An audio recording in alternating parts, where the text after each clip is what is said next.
Me quedo pensando en esto que dice Lucía, y se los dejo a ustedes para que también lo pensemos, ¿no? Porque esta tensión que a veces se produce entre trabajar los contenidos, que parecía dicotómica, ¿no? Esto de trabajar contenidos que el programa me propone, o el plan de estudios, o el currículum me propone, y las realidades sociales que son durísimas, no tener conectividad, tener hambre, tener problemas familiares muy grosos,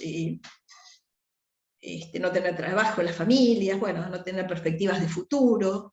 Entonces pareciera, hay todo como una tensión entre el educar y el asistir, ¿no? La asistencia hasta material, diría, de comida, de dar una, no sé, una taza de leche caliente, porque a lo mejor esos chicos, que no sé, estoy hablando, diría que los adolescentes están más desprotegidos, porque a veces se olvida el sistema de los adolescentes, y los adolescentes también necesitan comer, o más necesitan comer, tomar su merienda reforzada. Bueno, esto entre asistir y educar, es este tema de gran debate que se da en el campo educativo, ¿no? En contextos así tan sufridos desde lo social, como son los que nos tocan estar, ¿no? A veces cuando trabajamos con poblaciones sufridas socialmente y económicamente, ¿no?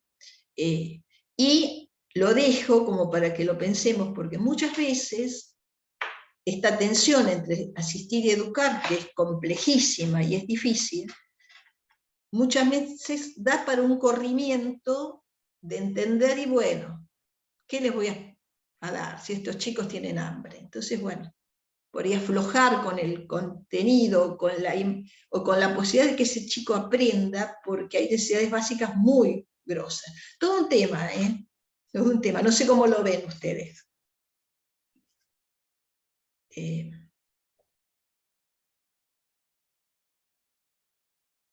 No sé, Lucía, vos como si lo vivenciás en la escuela, por ahí de colegas que por ir respaldándose en esto de que no tienen hambre, bueno, aflojo con la posibilidad de darle un poco más de contenido, tratar de cuidar, o preocuparse por el contenido, no sé, a ver. Yo ¿Cómo? pienso una cosa, antes, que también depende de la materia muchas veces. Yo creo que acá estoy compartiendo con muchas personas que estudian historia y geografía. Yo estudio inglés. Muchas veces el inglés, para mí, en algunas cuestiones queda como desfasado totalmente, porque en realidad yo pienso que si alguien quiere empezar a estudiar la misma carrera que estoy estudiando yo, tiene que pasar por un profesor particular o mismo por un instituto durante varios años, porque la carrera arranca en inglés, ¿no? Entonces son distintas. Otra cosa es poder pensar, porque yo tengo muy en cuenta Freire, y poder conversar ya de ciertas cosas como esto que estamos viendo en esta materia, el nacimiento del sistema educativo nacional, o ciertas otras cosas de por qué estamos como estamos, y de qué cosas tal vez son fundamentales pensar y repensar para ver cómo se pueden cambiar. Y eso ya es mucho más contenido a veces del que propone un currículo, ¿no es cierto?, de alguna materia. Por ahí, bueno, nada, desde las materias sociales lo veo un poco más interesante por ahí para abordar. Me parece re importante lo que decís, Lucía, que no quiere decir que no des contenido, ¿no? Cuando hablas de la historia de la educación, o pensar a partir de algunas situaciones sociales o particulares que se den, o lo que traen los chicos, ¿no? Así que bueno, sí, inglés es un tema que a veces se ha discutido mucho, ¿no? El sentido del inglés. Sobre todo en la primaria, porque ya en la secundaria por ahí se supone que esos chicos ya han podido llegar a otro nivel, pero todo un tema. También esto es curricular, es un tema curricular, ¿no? Cuando hablamos de la distribución del conocimiento, es todo un tema de debate cuando se discuten las leyes y los contenidos curriculares.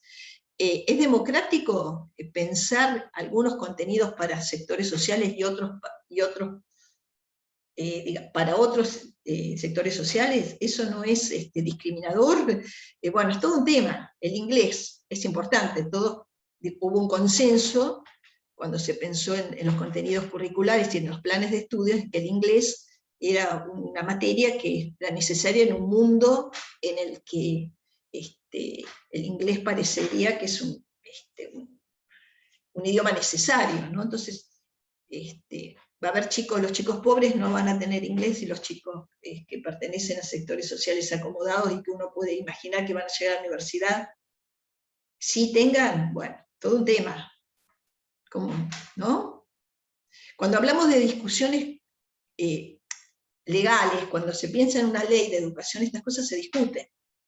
Y acá también aparecen estas famosas tensiones de intereses sectoriales, sindicales, corporativos, empresariales. Bueno, ¿qué pasa con el inglés? Es un buen ejemplo para pensar lo difícil, ¿no? Y lo que da para debate. Entonces también hasta diría que es un tema muy profundo, qué contenidos se introducen en un plan de estudio y cuáles no, y si es para todos o es para algunos, ¿no? Si hablamos de un contexto democrático, siempre decimos para todos, ¿no? Pero es cierto también que lo que dice Lucía, en la realidad ese todos. Hay chicos en primaria que se le pretende enseñar inglés y todavía están en cuarto grado y no han podido construir el sistema de escritura y lectura de la lengua materna, ¿no? Que eso sucede también. Por eso son temas difíciles, son temas que nos enfrentan a cuestiones profundas. Esto es curricular, estamos hablando de currículum ahora, estamos hablando de contenidos y de la distribución del conocimiento. En algún momento, hasta siempre también aparecen estas discusiones también con tinte ideológico, ¿no? Hay quien dice, ¿y para qué le vamos a enseñar? Como yo les decía la otra vez, creo que con ustedes lo hablaba. A ver, Elías dice, tampoco es que desde la educación vamos a cambiar esa realidad, aunque repensemos el plan de estudio. Es cierto lo que dice Elías, ¿no? A veces se le pide mucho a la educación, todo se le pide, hasta que cambie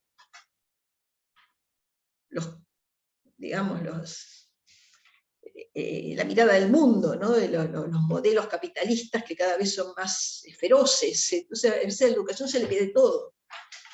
Estaba pensando, volviendo a usar el ejemplo del inglés, que la materia de inglés se suele pensar en función de como una materia, es decir, como una asignatura, y con qué función, con qué objetivo se aplica a enseñar inglés a niños que probablemente no lo puedan aplicar a futuro. Eso también es un problema grave y creo que cierra bastante bien con el comentario que dice al final Elías, que dice, tenemos que ver qué posibilidades hay una vez terminada la etapa escolar. Es decir, ¿por qué se enseñaría inglés si después hay un montón de chiques que no lo van a poder utilizar, no lo van a poder poner en práctica? Y si pensamos esto a futuro, también hay que pensar esto ha pasado. Es como lo que dice Lucía, lo que pasa con su carrera universitaria, porque hay que tener todo un bagaje, hay que tener mucho recorrido y hay que tener mucha capacidad para aprender inglés únicamente desde la escuela.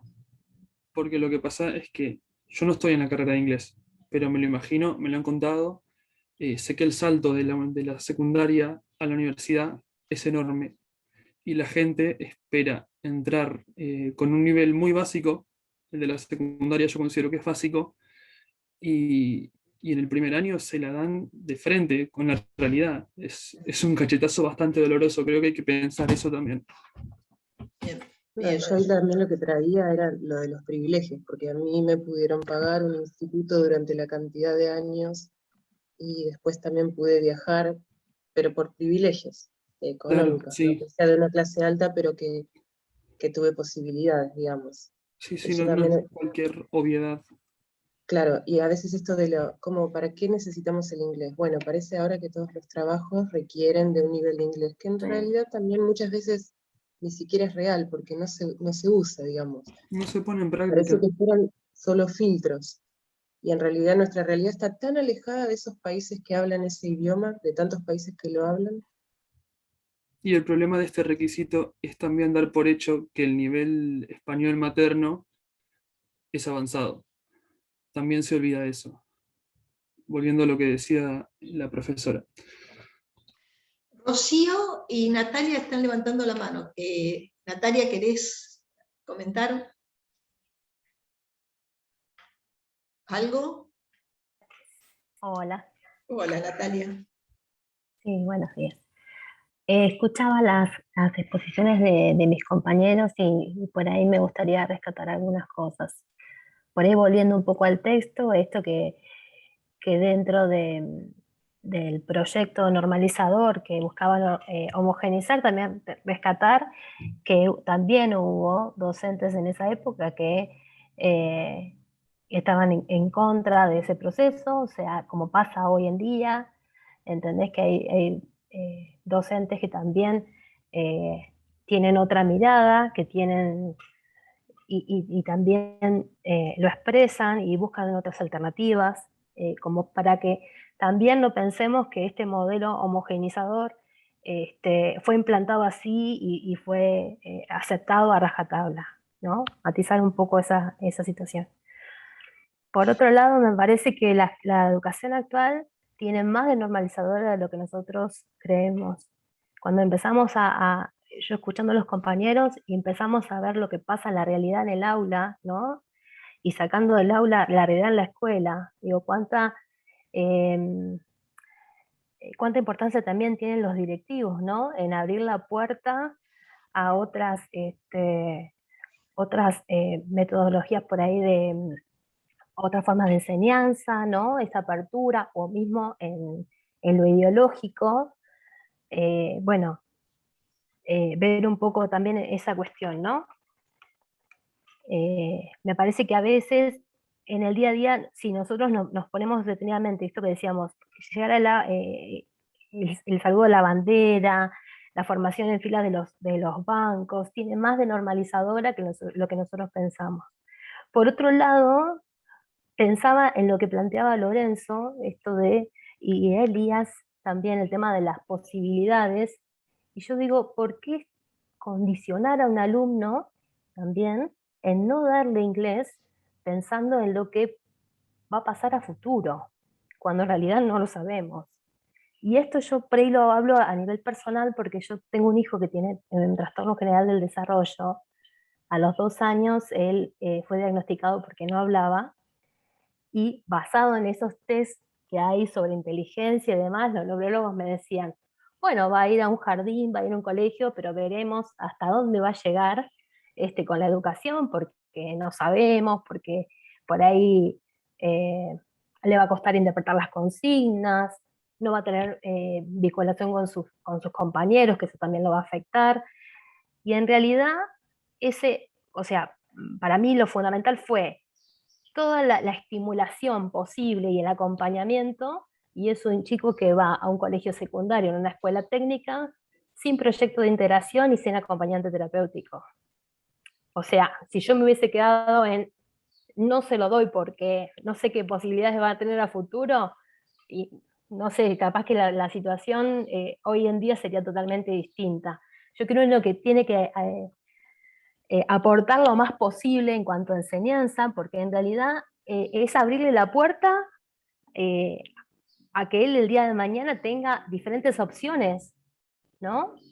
Para elegir, para pensar sobre su futuro, sobre lo que quiere hacer.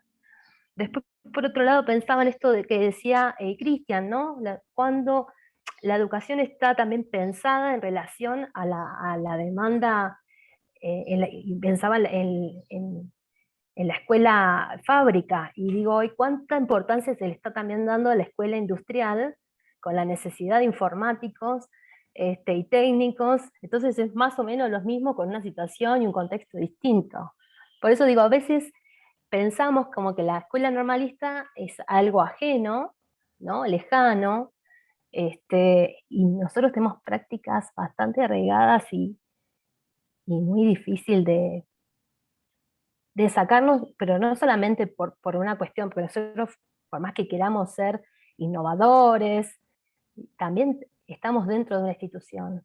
y esa institución a veces también nos condiciona, por más que tengamos ciertas libertades en el aula. Natalia, me La parece discusión igual, ¿eh?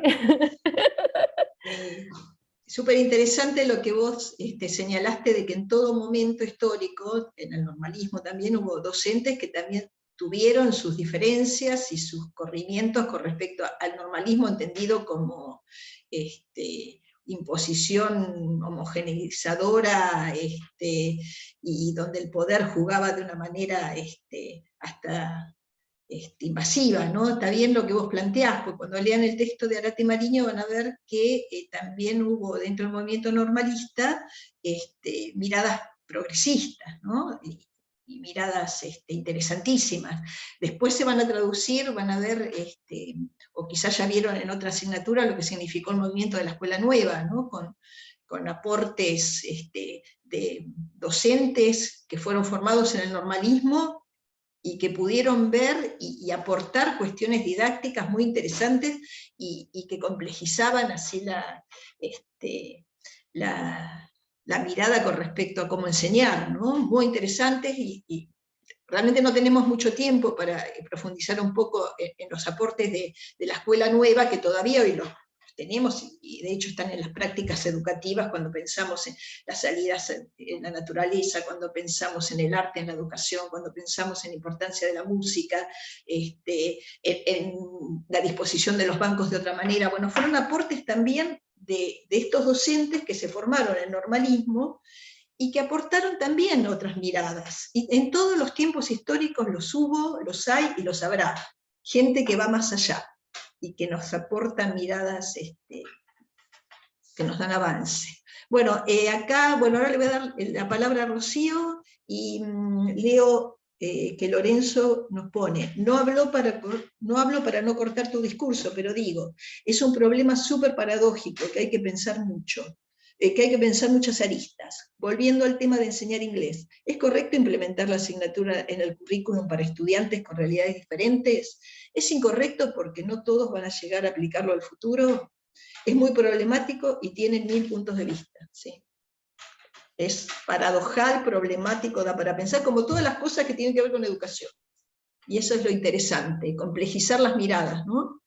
Y preguntarnos.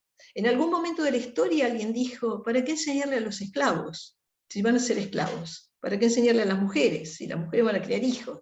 Bueno, es para pensarlo. Bueno, Rocío había levantado la mano, no sé por dónde andás, Rocío. Sí, acá estoy. Ah, ¿Qué tal? ¿qué tal? Yo Hola. quería hacer un comentario. Primero que yo creo que dar una educación diferente a una persona que viene de una determinada clase social o cultural sería inconstitucional, porque no se estaría teniendo en cuenta la igualdad de todas las personas ante la ley. Pero independientemente de eso, si bien obviamente es una realidad el hecho de que influye lo que sea la alimentación, violencia familiar que pueda tener en la casa o cultura, el hecho de que aunque sea uno de todos esos chicos pueda salir adelante, para mí vale la pena el dárselo. Y como ejemplo de eso, mi papá, por ejemplo, venía de una familia muy pobre, sin cultura, en donde no alcanzaba leche para mi tía y para mi papá, en donde había violencia familiar porque mi abuelo era alcohólico y les pegaba, donde la alimentación no estaba todos los días, y mi papá está jubilado como juez. O sea, llegó y llegó no como cualquiera, como más de la mayoría. Entonces, creo que... Y por otro lado, también tengo una amiga que da clase a gente con capacidad diferentes, a chicos Down y demás. Y me contaba ella que llegaba muchas veces a enseñarle el mismo contenido curricular a un chico Down que a uno normal, entre comillas. Que lo que cambiaba era la forma de llegar o la manera de enseñárselo.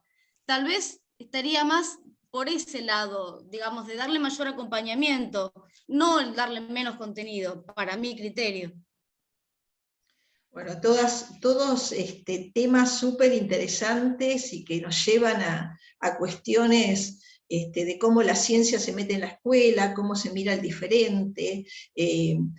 Nos llevaría también a hablar mucho de los proyectos de integración y cómo la sociedad fue empujando esto de la integración de los chicos con capacidades diferentes, o con discapacidades físicas, o, mentales, bueno, ya podríamos hablar mucho de la discapacidad, pero también cómo, esto para pensarlo desde cómo también la perspectiva de derechos de las minorías también, cómo fueron avanzando y cómo fueron acompañando y empujando que la educación asuma también estos trabajos.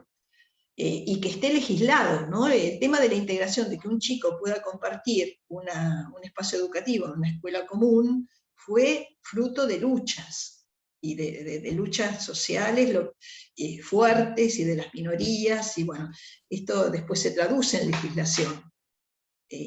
Perdón, a lo que me refería es que si un chico Down puede aprender lo mismo que un chico normal, entre comillas, un chico con problemas familiares o de alimentación o lo que sea, con mayor ayuda tal vez, pero también puede, o está la posibilidad de que pueda. Por lo menos intentarlo y buscar la manera, ¿no? Y bueno, eso también nos vamos a encontrar en el aula con diversidades también en cuanto a chicos con proyectos de integración y demás, que bueno, también es todo un tema para hablar. Ahora nos va a quedar poquito tiempo. Realmente, bueno, me siento muy contenta de que tengan esta dinámica de participar, de contar sus experiencias, plantear dudas. Bueno, esto es lo que hace más rico, ¿no? Un encuentro.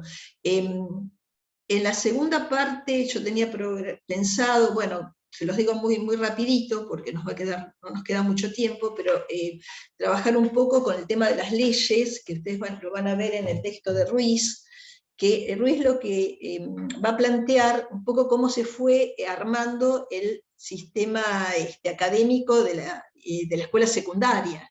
Hay algo que es muy importante que ustedes lo piensen y que lo tengamos presente, que es cómo la escuela secundaria nace elitista, nace para una élite. Esto es como una impronta, una huella muy fuerte que tuvo digamos, en la... tengo que cerrar acá. Que tuvo en la historia de la educación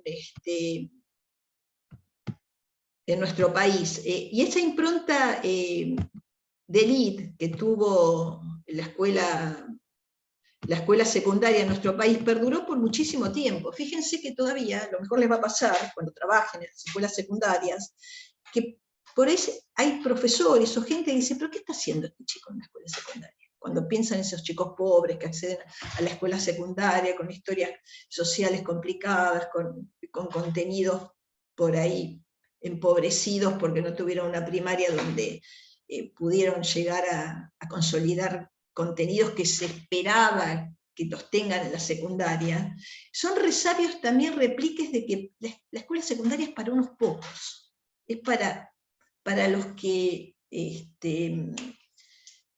tengan otro tipo de posibilidades. Esto cambia a partir de la obligatoriedad de la escuela secundaria, que recién se va a dar mucho, mucho más tarde, se va a dar con la Ley Nacional de Educación del 2006, pero pensemos ahora, vayamos para atrás, fines del siglo XIX, ¿quién iba a las secundarias? Ya había secundarias. Había secundarias, y a esas secundarias, como dijimos al principio de este encuentro, iban las clases que iban a conformar la élite dirigente del país, ¿no? Muy poquitos eran esas minorías, había algunas escuelas secundarias en las provincias que iban conformando los cuadros dirigenciales de las provincias, y por supuesto en la provincia de Buenos Aires, las escuelas secundarias de la ciudad de Buenos Aires, ¿no? Tuvo que pasar mucho tiempo para que se democratice y para que la escuela secundaria vayan accediendo otro tipo de sectores sociales. Que lo vamos a ir viendo porque, bueno, como se van dando cuenta, nuestra asignatura va haciendo un recorrido histórico de lo que fue pasando en el sistema educativo. Lo vamos a ver en nuestro próximo encuentro, las próximas lecturas, vamos a ver cómo en los años peronistas esto va teniendo otro tipo de perfil, otro tipo de oferta educativa a la secundaria. Pero nació para una élite. Eso es importante que lo recordemos porque va a marcar un poco la mirada que se va a tener de los chicos que llegan a la secundaria. Por suerte está cambiando en los últimos años, ya las nuevas generaciones y los nuevos docentes van viendo diferente esta cuestión, pero yo recuerdo estar en la escuela, trabajando en escuela secundaria, y los profesores decían, ¿qué están haciendo estos chicos en la escuela? Como diciendo que es una especie de extraterrestres que llegaron acá sin ningún tipo de formación, ¿para qué están acá? Bueno, todo un tema cultural. Bueno, esta escuela secundaria se va a organizar casi en su totalidad hacia el fin del siglo, hacia la segunda mitad del siglo XIX y a comienzos del XX, pero recuerden una cosa, que recién tuvo ley con mucho más tarde. Antes la escuela secundaria se manejaba por reglamentos, por decretos, pero no tuvo una ley.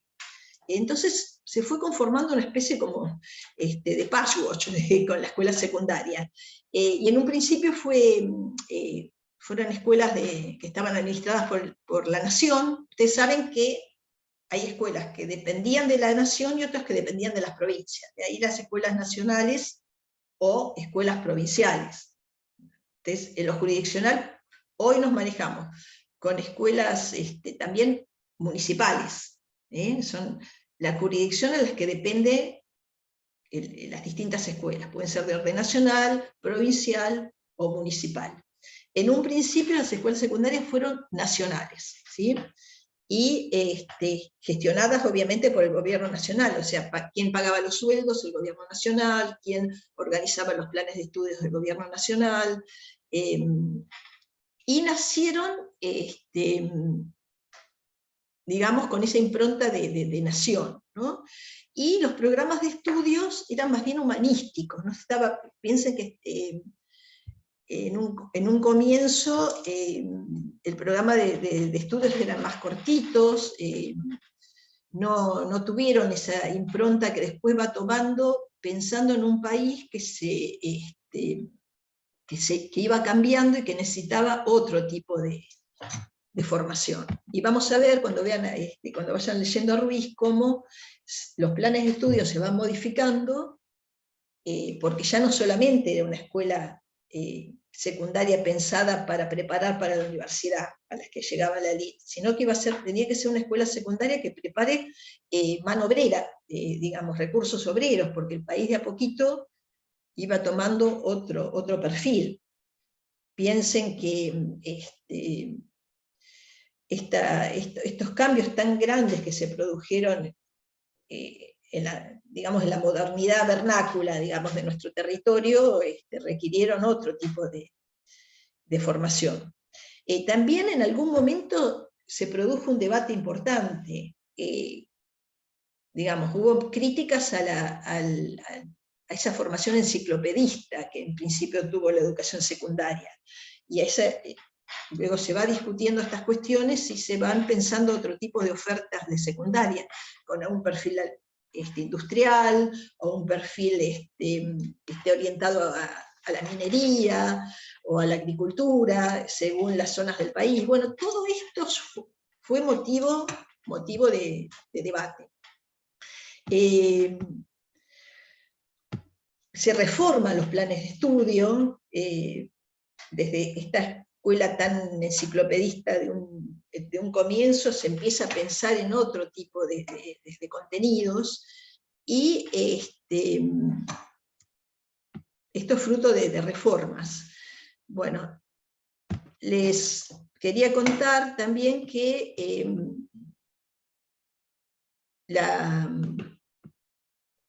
que por supuesto se van dando muchas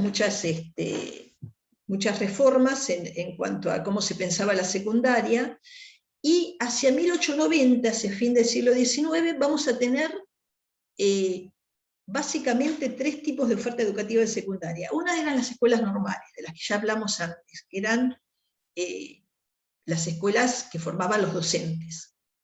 Luego vamos a tener lo que se llamó escuelas especiales, que son las escuelas comerciales y las escuelas de enseñanza industrial. Pero esto tuvo que pasar varios años para que se vayan conformando este tipo de escuelas. Y por supuesto, vamos a tener como escuelas en el país emblemáticas, ¿no? Yo les aconsejo al que le gusta el cine, porque el cine nos enseña un montón. No sé si conocen la película La mirada invisible.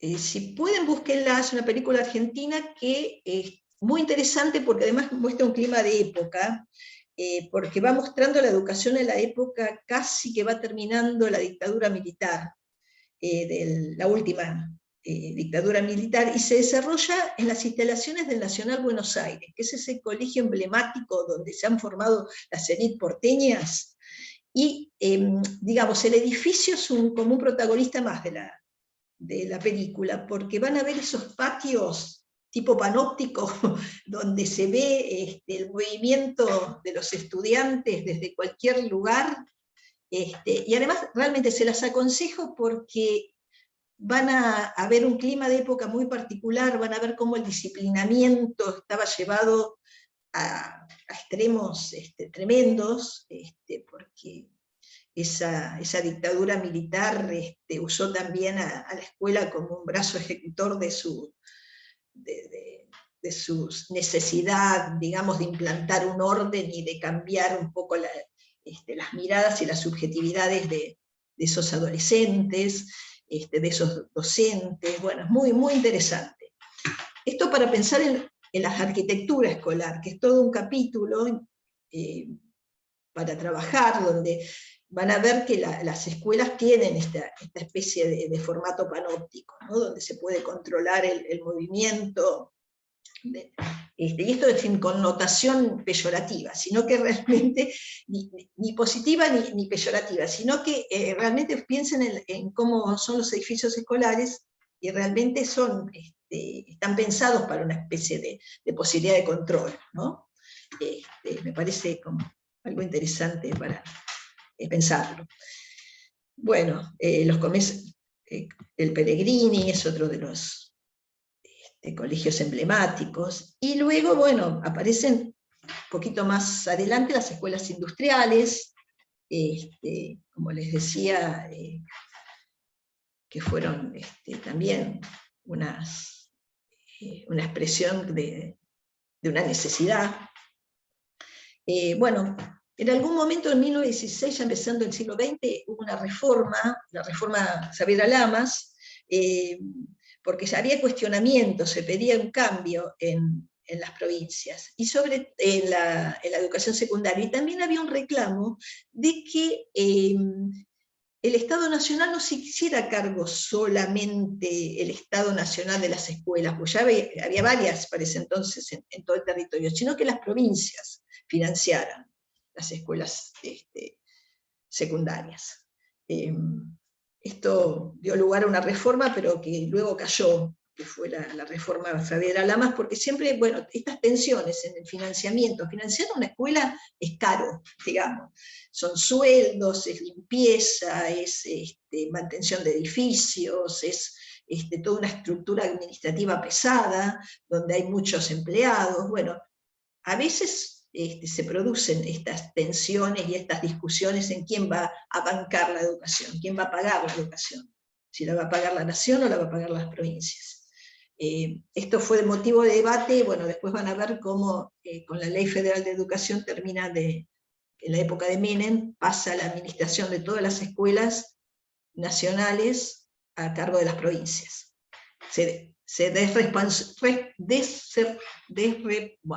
No me sale la palabra. La nación no se hace responsable del financiamiento, se lo tira a las provincias. Esto en la época de los 90, que coincide también con una época del auge del neoliberalismo en nuestro país, y que se retrae también los presupuestos educativos.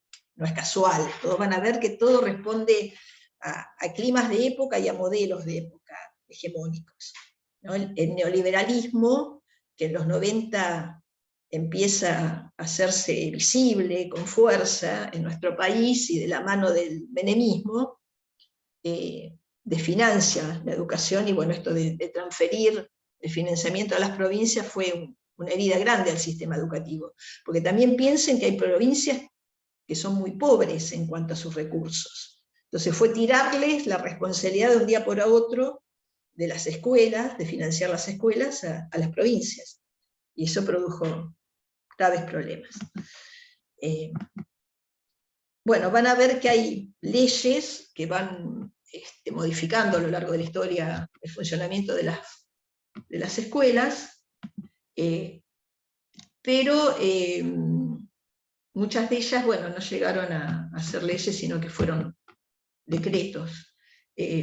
Van a ver, bueno, que las principales leyes referidas a la educación media, las más recientes, como yo les decía, la del 91, que fue la transferencia de las escuelas nacionales a las provincias, en un contexto de época neoliberal, que tira esta responsabilidad a las provincias, se produce un quiebre muy grande, es la época en la que estaba el polimodal, digamos, como estructura, que produjo, bueno, ya lo vamos a ver, muchísimas críticas. Más tarde la Ley Federal de Educación concreta, esto que se venía viendo en el 91, y por último tenemos la Ley Nacional de Educación, que ya le va a dar un formato legal a la escuela secundaria, que es la ley vigente, la que nos rige hoy, que esta es del 2006. Todavía estamos, digamos, bajo el reglamento de la Ley Nacional de Educación. Y las leyes, bueno, ¿qué es lo que va a reglamentar una ley de educación? Va a reglamentar el funcionamiento concreto de una escuela, por ejemplo, horario, todo está en la ley. Diseños curriculares, horarios, quién va a financiar el sueldo de los maestros, cuáles son los objetivos y los fines de la educación a largo plazo. Todo eso va a estar, bajo la ley. Y una ley, como lo dice muy bien cuando inicia el texto Ruiz, es el producto, es la expresión de debates fuertes. Como en la ley 1420, uno de los debates fuertes fue la laicidad,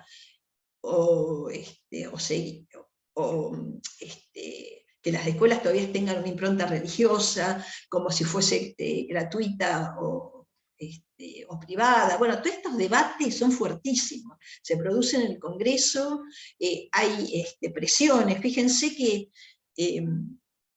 para que una ley, el peso que tiene luego una ley, porque es lo que va a determinar el funcionamiento de las escuelas privadas, cuánto va a asignar el gobierno nacional, qué presupuesto va a otorgar a educación, cuál va a ser el porcentaje. Perdón, sí. Falta menos de un minuto, le aviso. Bien. Por las dudas. Gracias por avisarme. Bueno, lo que les voy a decir es que les voy a dejar una tarea que siempre, como saben, es optativa.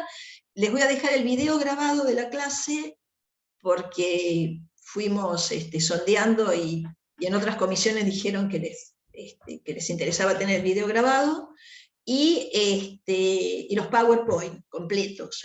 Ahora estuvimos como picoteando un poquito, pero les voy a dejar los PowerPoint, si a ustedes les sirve como apoyatura para el trabajo. Y por supuesto, bueno, escríbanme dudas, pensamientos, en lo posible. Si pueden participar en el foro, buenísimo, porque, como ya les decía,